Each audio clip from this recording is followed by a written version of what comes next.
बाकी रिकॉर्डिंग देख लेंगे। अच्छा जी, the beautiful soup library. We are now ready to start working with the HTML pages using Python. Recall the following lines of code.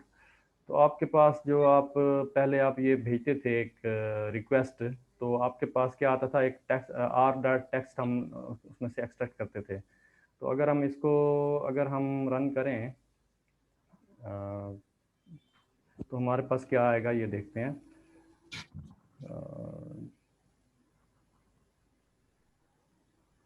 My data कहाँ गया?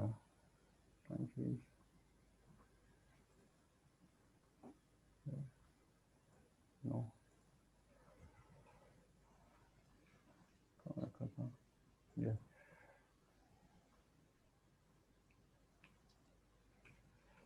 Jupiter.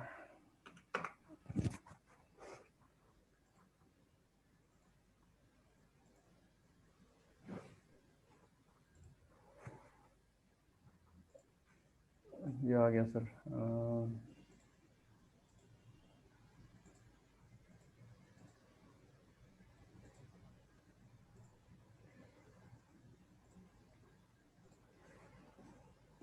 तो हम यहाँ पे जो है इसको रन करके देखते हैं, बल्कि ये रन हुआ है।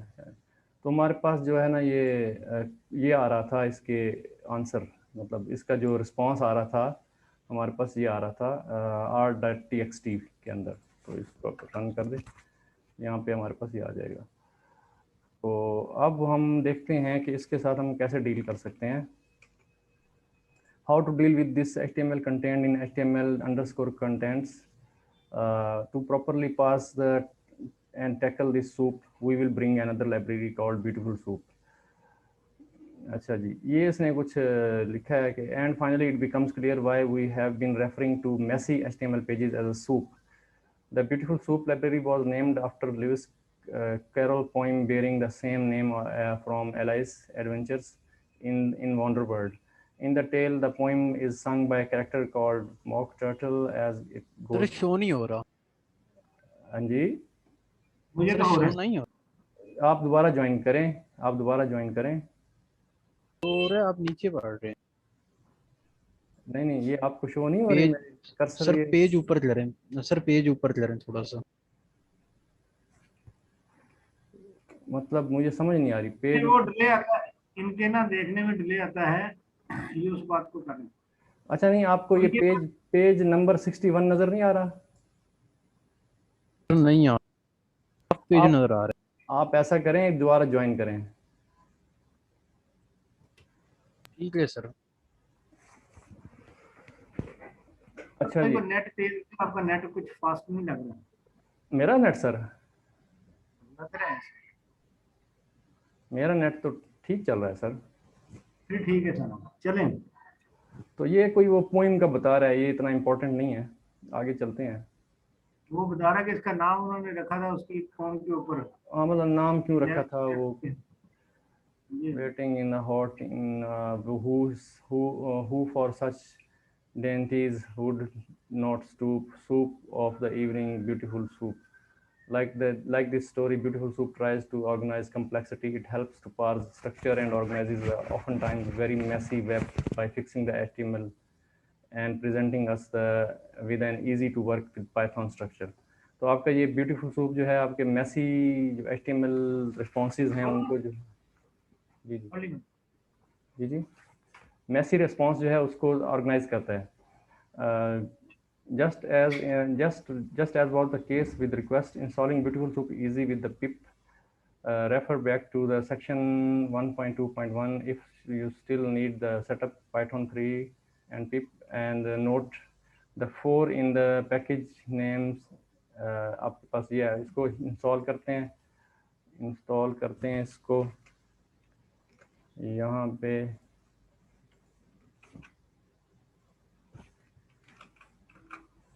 ये इंस्टॉल करके फिर देखते हैं आगे।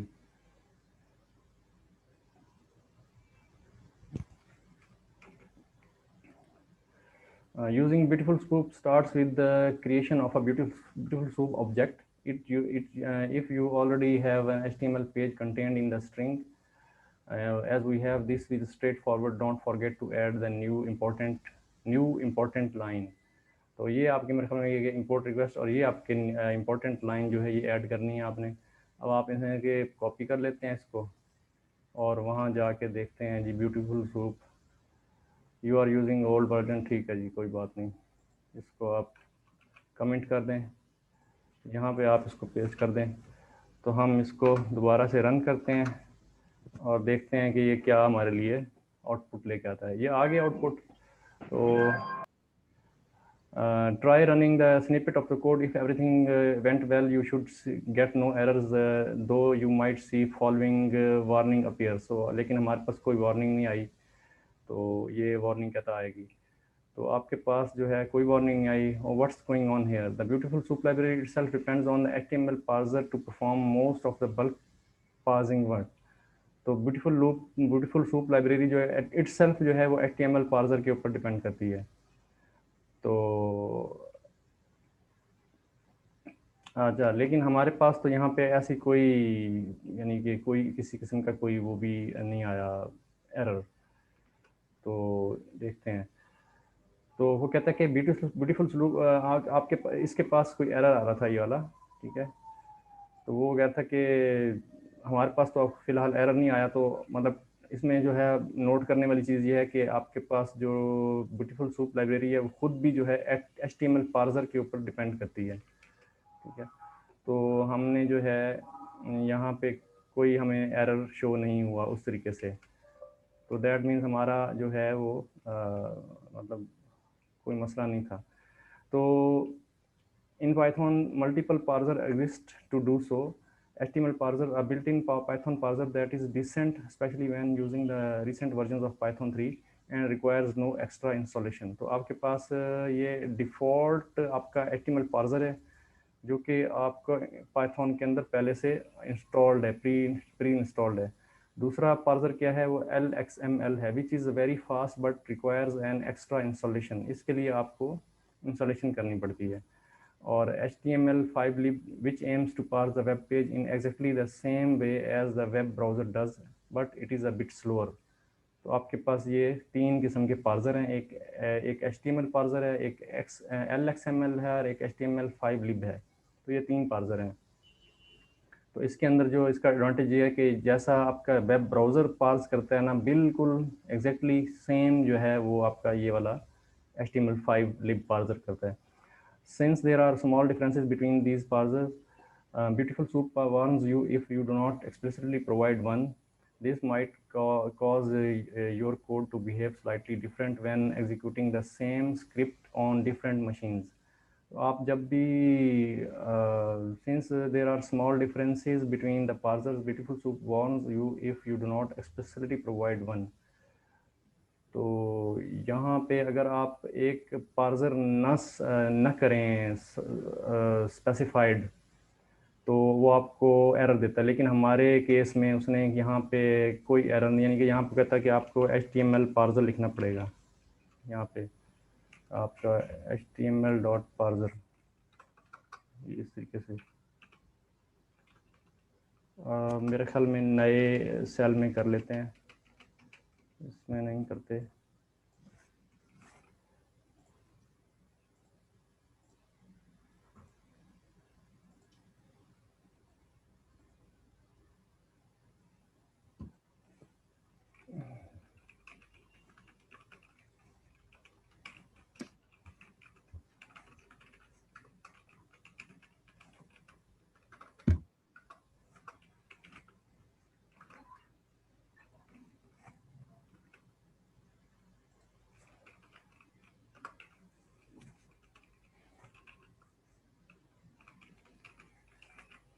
तो वो आपको जब आप HTML पार्सर साथ देंगे, एक स्पेसिफाई करेंगे, तो वो कहता है कि एरर देता है। लेकिन हमारे केस में तो शायद उसने बाय डिफ़ॉल्ट ही उसको पिक कर लिया है।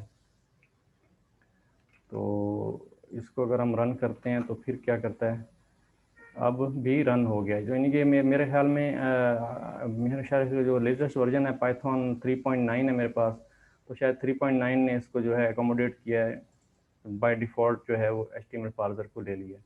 अगर आप रन करके देखें, शायद रन साहब आपके पास शायद डिफरेंट आए ये। आपके पास कौन सी है वर्जन मेरे पास पाइथन? 10.4 है ये, तो मेरा ख्याल है नहीं आएगा प्रॉब्लम ये। लेकिन वो उस आप वर्जन हो जाएंगे तो फिर नहीं आता होता ना, सिंपल बात है। क्या होता है? अगर अपडेटेड वर्जन हो तो ये वो निकाल देते हैं ना इस तरह की चीजें बाद में। सही, ठीक है। So since there are small differences between these parsers, Beautiful Soup warns you if you do not explicitly provide one. तो हमने ये जो कहा, this might cause your code to behave slightly different when नहीं एरर है, executing same. आपको दे रहा है एरर? नहीं है। अच्छा। When executing the same script on different machines, to solve this, we simply specify a parser ourselves. We will stick to the default Python parser here. तो आपके पास अपने default parser आपने explicitly जो है वो दे दिया यहाँ पे। Beautiful Soup main task is to take HTML content and transform it into tree-based representation. Once you have created Beautiful Soup object, there are two methods you will be using to fetch the data from the page. Find name attribute recursive string keywords, find all names attribute recursive string limit keywords. तो ये आपके पास दो method हैं जो आप use करेंगे। Underscores क्या है? अंडरस्कोर्स क्या है? If you do not like writing underscores, Beautiful Soup also exposes most of its methods using camel caps capitalization. So instead of find underscore all, you can also use find all if you prefer. तो आपके पास जो ये find underscore all है, इसको आप camel case में find all भी लिख सकते हैं। both methods look very similar indeed. तो आपके पास जो ये वाले मेथड हैं, ये इसका कह रहे हैं, both methods looks very similar indeed with the exception of find that find all takes an extra limit argument. To test these methods, add the following lines to the script and run it. तो आपके पास जो है जो different आपके पास ये जो हैं पड़े, तो हम इनको उसमें पेस्ट कर देते हैं अपने कोड के साथ जो हमने बनाया अभी यहाँ नीचे, बल्कि शायद अगले सेल में कर देते हैं यहाँ पे। तो ये आपके पास इनकी आउटपुट आ गई। फाइंड h1 है, अपने फाइंड id p लोगो है, html underscore soup dot find, और for found in html dot soup dot find all. अब ये फाइंड ऑल की है h1 h2। तो h1 h2 का जब आपने किया है तो इसमें जो है उसने हमें यहाँ से लेके यहाँ तक ये सारे h1 और h2 निकाल के दे दिए। Find all h1 h2। जी हमने H1 H2 ढूंढे ना उसमें। जी जी, दैट मीन्स कि अगर हम इसको हाइड कर दें तो स्टिल हमारे पास जो है इनके वो पूरा का पूरा ये h1 h2 यहाँ तक आ रहा है। लेकिन इसके अंदर हमारे पास ये नन भी आ रहा है। ये नन का मतलब इसमें लोगो कोई नहीं है, लोगो वाला कोई नहीं है, तो ये नन आ रहा है ये वाला। Find all h1 h2। इसमें जो है हमारे पास फ़र्क क्या हो गया? इसके अंदर फ़र्क ये हो गया कि यहाँ जो है लिमिट, फाइंड ऑल में एक लिमिट का पैरामीटर है, लेकिन उसमें हमने इसमें कि h1 h2 नेम्स दिए हैं, सिर्फ names attribute recursive string limit ये हमने नहीं दिए, क्योंकि सिर्फ नेम्स हमने पास कराए हैं। इधर भी हमने नेम पास कराए, इधर भी नेम पास कराए। तो इसमें आप देख रहे हैं कि सिर्फ नेम पास कराए हैं, लेकिन यहाँ पे जो है नेम पास कराया है एम्प्टी, और उसके साथ हमने जो है अगला जो है आर्गुमेंट दिया है वो एट्रीब्यूट्स दिए हैं। ये एट्रीब्यूट्स पढ़ते हैं आगे, फिर पता चलेगा। कि नेम कोई भी हो लेकिन उसका एट्रीब्यूट ये हो, क्योंकि कोई भी अपने लोगों का नाम कुछ भी रख सकते हैं ना। सही सही। तो आगे चलते हैं, इसको मज़ीद देखते हैं। The general idea behind these two methods should be relatively clear. They are used to find elements inside the HTML tree. Let's discuss the argument of these two methods step by step. The name argument defines the tag names you wish to find on the page. You can pass a string or a list of tags. Leaving this argument as an empty string simply selects all the elements. अच्छा, अगर आप सिर्फ empty space दे दें तो वो सारे select कर लेगा। तो अगर सर हम इसके अंदर इसको टेस्ट करके देख लें, इसको सिर्फ इसको ऐसे कर दें, इसको ऐसे कर दें और इसको मैं कमेंट कर दूं तो क्या होगा? नन, ये तो नन आ रहा है। नहीं, वो तो आपने नन ही आ रहा है ना, स्पेस देंगे तो तब आएगा ना। अच्छा, स्पेस आप देंगे। फाइंड क्या करना चाह रहे हैं, फाइंड क्या करना चाह रहे हैं नहीं, ये? उसने ये कहा है ना, ये देखिए, उसने कहा है कि अगर आप क्या करेंगे, you can pass a string or a list of tags. Leaving this argument as an empty string simply selects all elements. ये यहाँ पे एलिमेंट लिया ना, वो सर्च करें ना। सर यहाँ पे खाली खाली दिया ना, ये इसको खाली। लाल में जाए ना सर, जी, वही लाल वाले में देंगे आप। आपकी आवाज़ सही नहीं आ रही, पहले कल सही आ मैंने रही कहा थी। फाइंड ऑल में, फाइंड ऑल में देंगे। फाइंड ऑल में दूँ? तो फाइंड ऑल में मैं इसको एम्प्टी कर देता हूँ। नहीं दे रहा, आपने कर लिया है? मैंने तो रन करके देखा, नहीं दिया उसने। मतलब वो कह रहा है कि देगा। नहीं दे रहा, कुछ भी नहीं, खाली खाली कुछ भी नहीं दे रहा।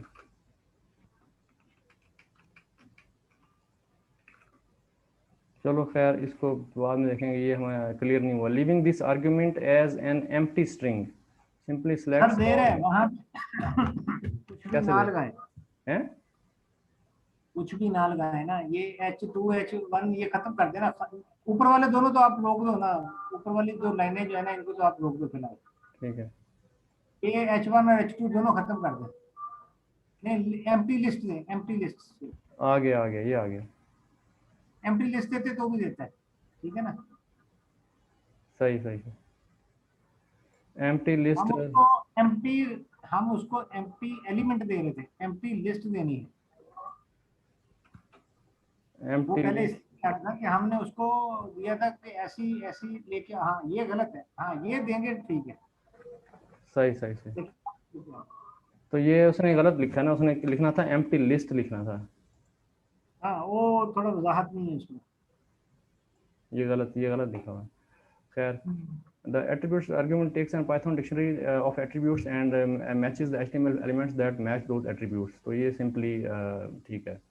And or some guidelines state that the attributes defined in the ATRS dictionary behave in a or this or that relationship, where every element that matches at least one of the attributes will be retrieved. This is not true. However, both of the filters defined in the attributes and in the keywords you use, keywords should all match in order for an element to be retrieved. तो इसकी sir कुछ समझ आई आपको? Some guidelines state that the attributes defined in the attributes dictionary behave in an or this or that relationship. हाँ तो ठीक है ना, वो कह रहा है कि अगर एट्रीब्यूट्स आप देंगे तो वो ये कहता है कि उसको वो ऐसे करता है जैसे हम सीक्वल में यूज करते हैं ना, या हम वैसे यूज करते हैं अपने इसमें इफ एंड एल्स वगैरह में, कि इफ दिस इज अवेलेबल और दिस इज अवेलेबल और both are available kind of thing. वो एट्रीब्यूट्स हमें वो सहूलत देते हैं कि ये चीज है या दोनों है, ये एक है, वो ढूंढ के ला देता है।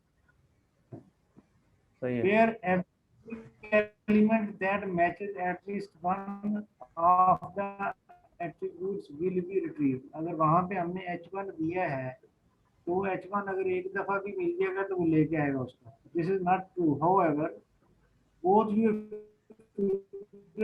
defined in attributes and in keywords you use in keywords should all match in order and element to be retrieved. अगर वो भी हो और वो दूसरा भी हो तो आपको लाके इंफॉर्मेशन देगा। ये और की इंफॉर्मेशन नहीं लाता, वो पहली बात को निगेट कर रहा है अपने वाली को। अगर दोनों होंगे तो आएंगे, नहीं होगा तो नहीं आएंगे। अच्छा, इसमें आप H1 और H6 करके देखें, H6 है उसमें देखें जरा।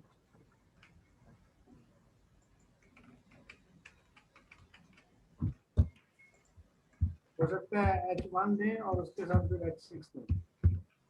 H6 है, H1 है, सिर्फ H6 नहीं है सर। H1 है, H1 दिया है और H3 है, देखें H3 है। तो इसका मतलब ये एंड तक बात भी नहीं है, ये किताब वाला जो है ना थोड़ा सा बेवकूफ का बच्चा है, समझे आप?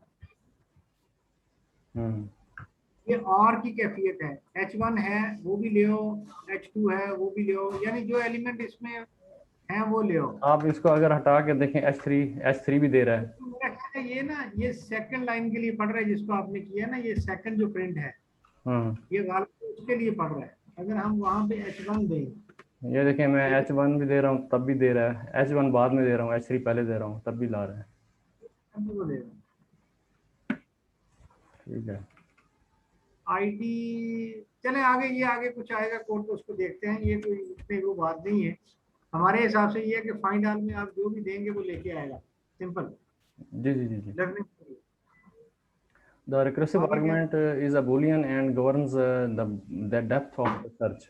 If set to true, the default value, the find and find all methods will look into the children, and so on for the element that match your query. If it is false, it will only look at the direct child elements. The string argument is used to perform matching based on the text of the content of element. तो आपका ये जो recursive अगर है default true है तो वो आपके चिल्ड्रन ग्रैंड चिल्ड्रन और ग्रैंड चिल्ड्रन उन सबको चेक करेगा और वहाँ से उठा के लाएगा हर चीज़ को। और अगर आपके पास फॉल्स है तो फॉल्स में जो है मेरे ख्याल जो बॉडी का जो डायरेक्ट मिसाल है बॉडी के जो डायरेक्ट चिल्ड्रन होंगे उसके अंदर वो लाएगा बस। चिल्ड्रन को लेके आएगा, जी जी वो लेके को लाएगा, ये ग्रैंडसन को नहीं लाएगा। जी जी जी। The string argument is used to perform matching based on the text content of element. आप string अगर आप लगा देंगे तो आपका जो मैच करेगा वो string आपकी वो उठा के उस एलिमेंट को लेके आएगा। टेक्स्ट और स्ट्रिंग, अब टेक्स्ट और स्ट्रिंग क्या है? The string argument is relatively new in earlier beautiful soap versions this argument was named text instead. You can in fact still use text instead of string if you like. If you use both, not recommended. The text takes precedence as a string ends up in the list of keywords argument. आपके पास जो है जब आप ये string और text together they देंगे both, तो फिर आपके प्रेसिडेंस जो है वो टेक्स्ट को जो है हायर प्रायोरिटी देगा और स्ट्रिंग को लोअर प्रायोरिटी देगा इस लिस्ट के अंदर जो आपके कीवर्ड्स आर्गुमेंट्स होंगे। The limit argument is only used to find all method and can be used to limit the number of elements that are retrieved. Note that the find is the functionally equivalent to calling find all with the limit set to 1. अगर आप limit set 1 कर दें तो जो है find और find all बराबर हो जाते हैं, with the exception that the former returns the retrieved element directly and that the latter will always return a list of items even if it just contain a single element. आपका जो find all है वो आपको list provide करता है, चाहे यहाँ तक कि अगर एक भी एलिमेंट उसके अंदर हो तब भी वो आपको लिस्ट रिटर्न करता है। हाँ, उसकी जो रिटर्न टाइप लिस्ट है, रिटर्न टाइप लिस्ट है उसकी। यहाँ पे ये तो क्या है ना, यहाँ पे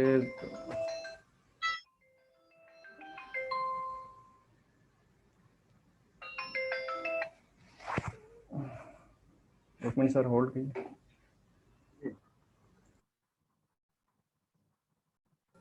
तो ये लिस्ट जैसे इसमें नज़र तो नहीं आ रही, लिस्ट जैसे होती है यहाँ पे लिस्ट तो नहीं है ये, मतलब डायरेक्ट अगर लिस्ट होती या एक एक करके उसने हमें ला के दिया जिस तरीके से। नहीं, फाइंड जो है वो एक एक ला के देता है, वो आपको लिस्ट रिप्लाई नहीं करता। फाइंड जो है ये एक ला के देता है जो पहला उसको हिट करता है। अच्छा एक मिनट, अगर हम इसको राम साहब ऐसे करें, अगर हम इसको ऐसे करें सिंपल जो है फाइंड ऑल, इसको ऐसे करें, इस प्रिंट इसको ऐसे करें बस, तो क्या करेगा ये? नहीं ये हाँ ये लिस्ट है सर, ये देखें, ये देखें, ये लिस्ट बना के दी है। अगर आप सिर्फ एक भी दें उसको तब भी ये लिस्ट देगा। ये देखें,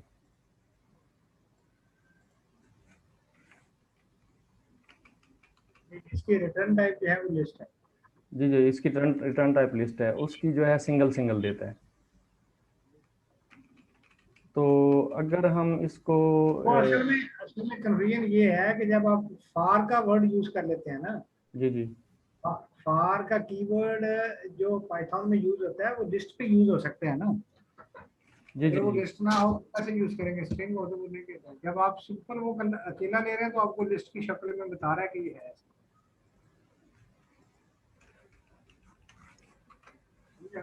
जी जी। अब इसमें जो है आपके पास वो नहीं है, अगर मैं इसको ऐसे पास करूं, लिस्ट के अंदर पास कर दूं तो तब क्या होगा? यहाँ पे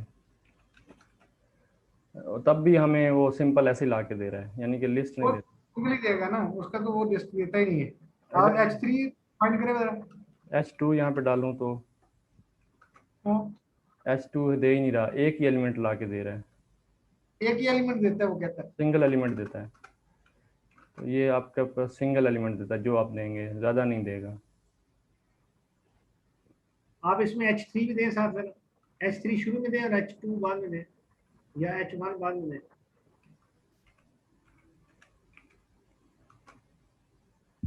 अब ये प्रेसिडेंस जो आपको पहले मिल रहा है वो ला के दे रहा है, H2 को नहीं कंसिडर कर रहा, जो पहला है उसको ला के दे रहा है। बस पहला ला के दे दिया और दूसरा छोड़ दिया, ये कर रहे हैं ना ये। जी जी फाइंड आल ज्यादा सही है। और फाइंड आल में जब आप डायरेक्ट फाइंड आल देखेंगे तो वो आपको लिस्ट नजर आएगी, लेकिन जब हम फिर उसको वो फार के लूप में डालते हैं तो फिर वो फार जो है वो एलिमेंट दे रहा होता है ना हमें। जी जी, फार एलिमेंट उठा के लाता है सारे। फार फिर एलिमेंट दे रहा होता है तो अच्छा, इसलिए एक और चीज़ चेक करते हैं, इसमें जो है आपके पास यहाँ पे इसकी प्रेसिडेंस क्या आ रही है लिस्ट के अंदर, तो इसके वो H1 को पहले लाता है, यानी कि प्रेसिडेंस वो फॉलो करता है। हमने H3 पहले लिखा है लेकिन उसने H1 को पहले दिया है।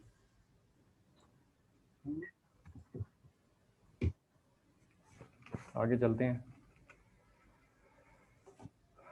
ठीक है आगे चलते हैं।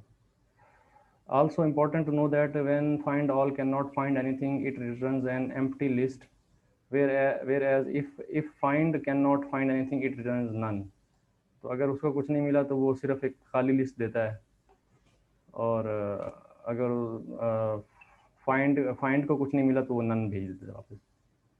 अच्छा जी, star keywords is kind of special case. Basically this part of the method signature indicates that you can add in as many as extra names argument as you like, which will then simply be used as attribute filters. Writing find id is equal to my id is hence the same as find attributes id my id.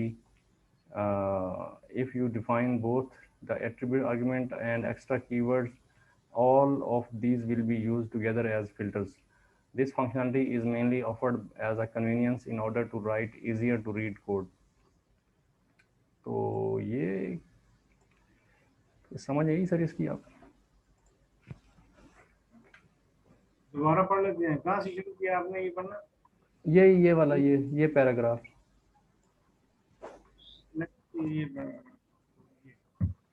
वो कहते हैं the keywords is kind of a special case. Basically this part of the method signature indicates that you can add in as many extra named arguments as you like. ठीक हो गया, ये सही है।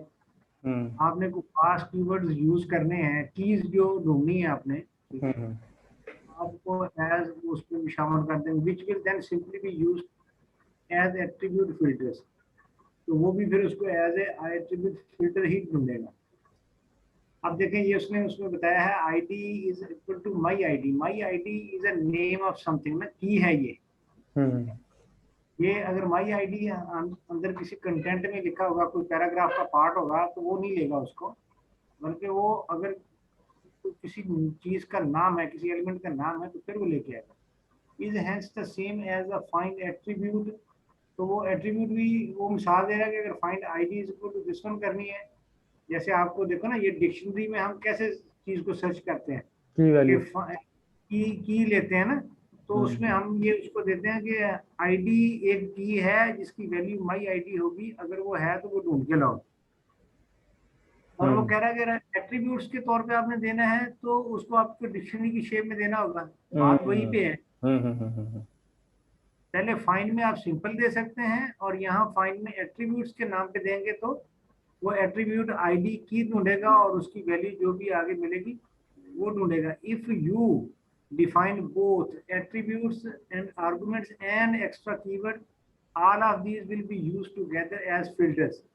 तो फिर वो उन दोनों को एज ए फिल्टर ढूंढ के लाएगा, जो दोनों में चीजें मिलेंगी लाएगा, नहीं तो नहीं लाएगा। या फिर उसका ओपिनियन, जैसे वो यूनियन ऑफ सेट होता है वैसे लेके, all of these will be used together as filter. This functionality is mainly offered as a convenience in order to write easier to read code.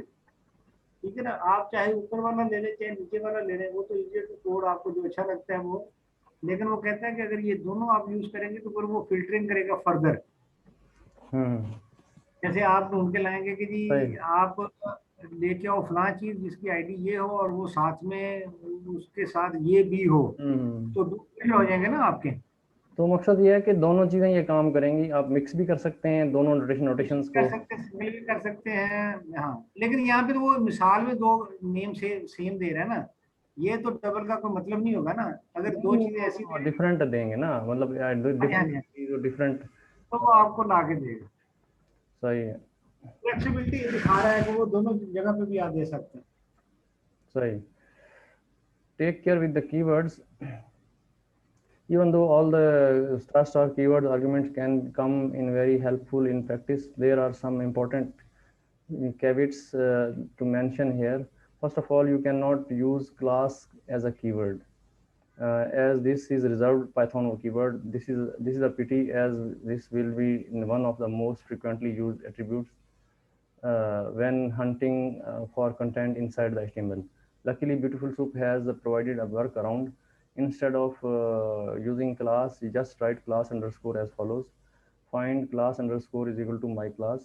Note that name can also not be used as keywords. Note that name can also not be keyword name जो है ये as a keyword है, ये भी तो इसको भी as नहीं यूज कर सकते आप फाइंड करने के लिए। अच्छा, नेम, ये वाला नेम, ठीक। ये नेम उससे वो देखें उसका वो फॉन्ट अलग है। फॉन्ट अलग है। Since this is what is used already for as the first argument name for find and find all, sadly Beautiful Soup does not provide name underscore alternative here. Instead, you will need to use attrs in case you want to select based on name HTML attribute. तो फिर आप find में ये जो direct method है ये use नहीं कर सकते, फिर आपको जो है वो एट्रीब्यूट्स वाला पोर्शन में जाना पड़ेगा। वहां पे एट्रीब्यूट लिख के, जैसे ऊपर उसने दिखाया है find small bracket address is equal to, तो फिर इस शेप में ओरिजिनल में देना पड़ेगा उसका। आपको तो यहाँ आईडी की जगह आप नेम डालेंगे, नेम लिख सकते हैं। हाँ, जब वो कॉलम में आएगा तो फिर वो पाइथन उसको अपना कीवर्ड कंसीडर नहीं करेगी। सही सही सही सही। यहाँ पे वो कहता करते हैं, लेकिन ये क्लास अंडरस्कोर उसने अल्टरनेटिव दिए है।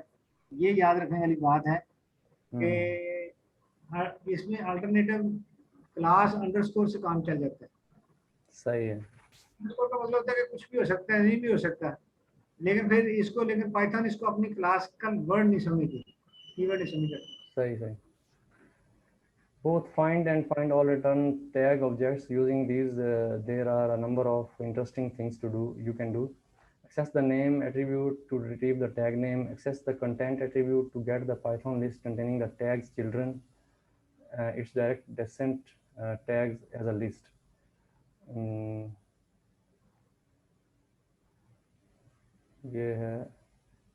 The children attribute does the same but provides an iterator instead. The descendant attribute also returns an iterator now, including all the tags descendants in a recursive manner. These attributes are used when you call find and find all. तो आपका children जो है या descendants हैं, ठीक है, आपको एक आइटरेटर प्रोवाइड करते हैं दोनों के दोनों, ठीक है। या वो लिस्ट प्रोवाइड होती है या आइटम्स प्रोवाइड होते हैं, तो आप उसको फार कीवर्ड लगा सकते हैं उसके ऊपर, ठीक, एनुमरेट कर देगा या कुछ भी करेगा, लेकिन वो आपको ना फाइंड की फिर आप उस पर फार लगा सकते हैं कीवर्ड सही है। आउटपुट पर। आगे आगे आपका similarly you can also go up the HTML tree by using the parent and parents attributes to give sideways, that is find the next and the previous element that has at the same level in the hierarchy. Next sibling, previous sibling, next siblings, and next sibling, previous sibling, and next siblings and previous siblings can be used. Yeah. तो आपका जो आपका जो है, आप अगर जाना हो आपने तो आप पेरेंट और पेरेंट्स के एट्रीब्यूट यूज़ कर सकते हैं। और अगर आपने साइडवेज जाना हो, मतलब एक ही पेरेंट के अंदर आपने ऊपर नीचे जाना हो, तो आप नेक्स्ट सिबलिंग या प्रीवियस सिबलिंग और नेक्स्ट सिबलिंग्स या प्रीवियस सिबलिंग्स यूज़ कर सकते हैं। Converting a tag, converting the tag object to a string shows both. Converting a tag object to string shows both the tag and its HTML content as a string. This is what happens if you call print out the tag object, for instance, or wrap such an object in the str function. इसकी sir समझ नहीं आई। कन्वर्टेंट है ये वाला के दूसरा access वाला? नहीं, ये कन्वर्टिंग वाला है यही। Converting the tag object to a string shows both the tag and its HTML content as a string. ये तो सीधी सी बात है ना कि जब आप टैग ऑब्जेक्ट को कन्वर्ट करोगे तो ये उसके आपको टैग्स भी दिखाएगा और उसका अंदर जो कंटेंट लिखा है वो भी दिखाएगा as a string. So this is what happens if you call print out the tag object, for instance. अगर मसलन आप टैग ऑब्जेक्ट प्रिंट कराएंगे और wrap such an object in str function, तो फिर या फिर आपको उसका स्ट्रिंग फंक्शन में देना होगा। अगर आप फाइंड में देखें तो वो आपको टैग साथ दे रहा है, जाए वहां पे टाइम खत्म होने वाला है, दोबारा ज्वाइन कर लीजिएगा।